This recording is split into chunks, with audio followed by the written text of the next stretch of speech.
तो ईरान के gas field पर जिस तरह से इजराइल ने हमला किया, उसके बाद जंग और भीषण होती चली जा रही है। नमस्कार, मैं हूं नीलू और इसी बीच हम आपको बता दें कि इजराइल ने बुधवार को ईरान स्थित दुनिया के सबसे बड़े गैस फील्ड पर हमला किया। साउथ पार्स गैस फील्ड पर हमले से बौखला ईरान ने खाड़ी देश के तेल और गैस फील्ड पर जवाबी हमले किए। कतर की सरकारी ऊर्जा कंपनी ने बताया कि उसकी मुख्य गैस सुविधा पर ईरानी हमले में भारी नुकसान हुआ, क्योंकि ईरान ने पहले ही कह दिया था कि उसके गैस फील्ड पर हमला हुआ है। अब वो बड़े हमले की तैयारी, चाहे वो सऊदी अरब हो या फिर यूएई हो, हर जगह वो करने की तैयारी कर रहा है और उसने ये हमला कर दिया, जिसमें बड़ा नुकसान कतर को हुआ है। कतर एनर्जी ने बुधवार को एक बयान में रास लफान इंडस्ट्रियल सिटी में हमले की पुष्टि की है। वहीं सऊदी अरब में ईरानी हमलों के बीच में ही रोक दिया गया है। बताया जा रहा है कि कुछ मिसाइलों को इंटरसेप्ट किया गया है। इधर कतर के गृह मंत्रालय ने भी रास लफान में आग लगने की सूचना दी और उसकी तस्वीरें भी सामने आई है, जहां पर आग की बड़ी बड़ी ऊंची ऊंची लपटें उठती दिखाई दे रही है। इसी शहर में दुनिया की सबसे बड़ी एलएनजी उत्पादन सुविधा मौजूद है। कतर एनर्जी ने बताया कि आग पर काबू पाने के लिए तुरंत आपातकालीन प्रतिक्रिया टीमों को तैनात कर दिया गया है। कंपनी ने सुविधा के अनुसार व्यापक नुकसान की जानकारी भी दी है कि किस तरह का नुकसान वहां पर हुआ है, लेकिन उसने साथ साथ ये भी कहा है कि किसी के हताहत होने की कोई खबर फिलहाल नहीं आई है।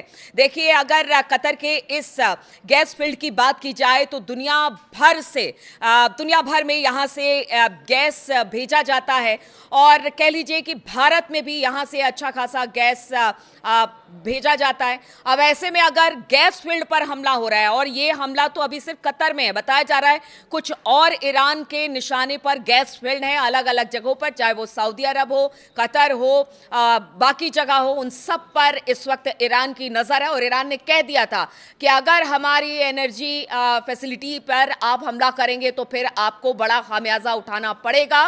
और इजराइल ने जिस तरह से हमला किया ईरान की गैस फील्ड पर, उसके बाद ईरान ने ताबड़तोड़ मिसाइलें दागी हैं और अब एक के बाद एक गैस फील्ड पर उसकी नजर है। और कतर की बात तो हमने बताई। रास लफान दोहा से 80 किलोमीटर उत्तर में स्थित बताया जाता है।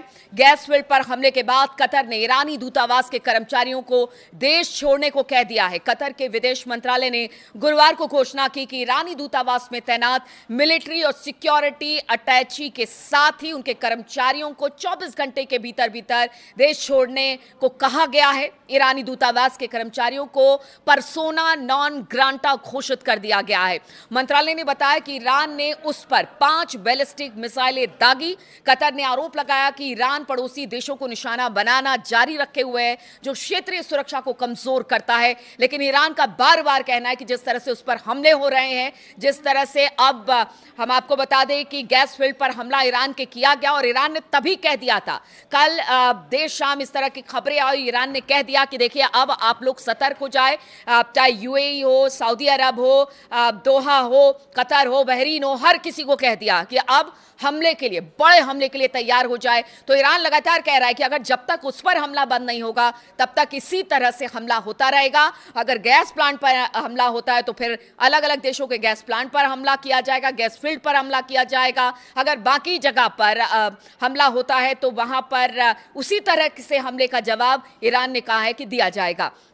ईरान ने हमलों से पहले चेतावनी जारी की थी, जिसमें सऊदी अरब, जिस तरह से मैं आपको बता रही थी, यूएई और कतर में कई सुविधाओं को खाली करने को पहले ही ईरान ने कह दिया था। उसने कहा था कि आने वाले कुछ घंटों में इन जगहों पर हमले किए जाएंगे। और ये चेतावनी इजरायली वायुसेना के ईरान में एक गैस प्रोसेसिंग प्लांट पर हमले के बाद आई। ईरान की न्यूज एजेंसी है तस्नीम न्यूज, उसके अनुसार अगर बात की जाए तो साउथ पार्स गैस फील्ड पर ईरान के पेट्रोकेमिकल कॉम्प्लेक्स को निशाना बनाया गया। साउथ पार्स में दुनिया की सबसे बड़ी प्राकृतिक गैस फील्ड है।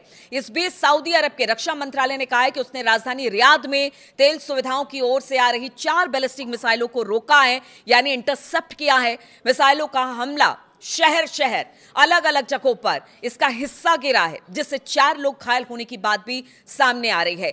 ईरान की टॉप लीडरशिप की बात की जाए, जिस तरह से अली लारेजानी या फिर सुलेमानी मारे गए, उसके बाद से लगातार ईरान हमले कर रहा है और उसका कहना है जिस तरह से इनकी हत्या की गई है, उस हत्या का जवाब लिया जाएगा। इसी बीच एक बड़ी खबर सामने आ रही है। अली लारिजानी के मारे जाने के बाद पहली बार मुस्तफा खamenei का बयान सामने आया है। उन्होंने कहा एक एक हत्या का बदला लिया जाएगा। आप समझिए, ये हत्या का बदला हो या फिर जिस तरह से ईरान पर हमले हो रहे हैं उसका बदला हो। लग रहा था कि टॉप लीडरशिप खत्म तो ईरान खत्म, लेकिन ऐसा कुछ नहीं हुआ है। सर्वोच्च नेता आयतुल्ला अली खामनेई से लेकर पूर्व राष्ट्रपति महमूद अहमदी निजात, सुरक्षा प्रमुख अली लारिजानी, सुलेमानी, मतलब खुफिया प्रमुख इस्माइल खातिब समेत कई शीर्ष अधिकारियों की मौत हो चुकी है।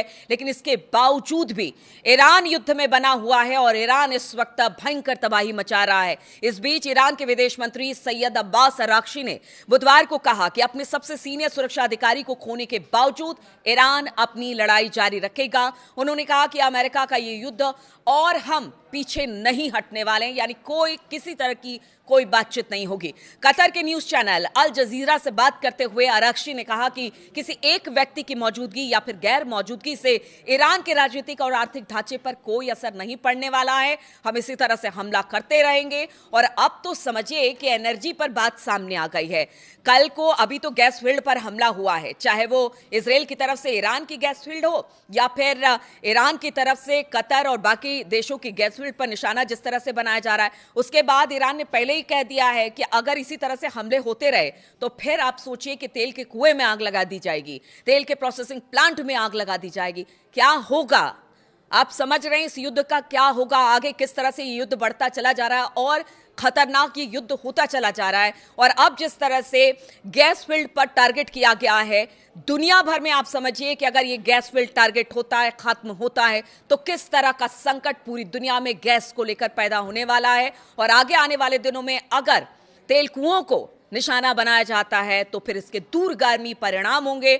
अब देखना होगा ये हमला किस तरह से रुकता है या ये हमला और तेज होता है और किस तरह से दुनिया अब इस लड़ाई को लेकर एक तरह से कह लीजिए चिंता में है और वो चाहते हैं कि अब यहां से लड़ाई बंद हो। क्योंकि देखिए, अमेरिका के भीतर से ही अमेरिका और ट्रंप के खिलाफ जबरदस्त तरीके से इस वक्त लोग अब ये कह रहे हैं कि हमला करना ही नहीं चाहिए था। अमेरिका को ईरान से कोई खतरा नहीं था, इजराइल के कहने से उन्होंने ये हमला किया। इधर कल जिस तरह से ईरान के गैस प्लांट पर हमला हुआ, अमेरिका ने कहा हमने हमला नहीं किया, इजराइल ने हमला किया। इसको क्या माने? हमला दोनों तरफ से किया जा रहा है, अमेरिका और इजराइल में कहा ईरान पर, और ईरान है कि पूरे अरब क्षेत्र में इस वक्त कोहराम मचाए हुए है। लेकिन कोई भी पीछे हटने को तैयार नहीं है। परिस्थिति बहुत गंभीर है और आगे आने वाले दिनों में ये युद्ध और कहां जाता है इस पर हमारी नजर लगातार बनी रहेगी। आप बने रहिए हमारे साथ।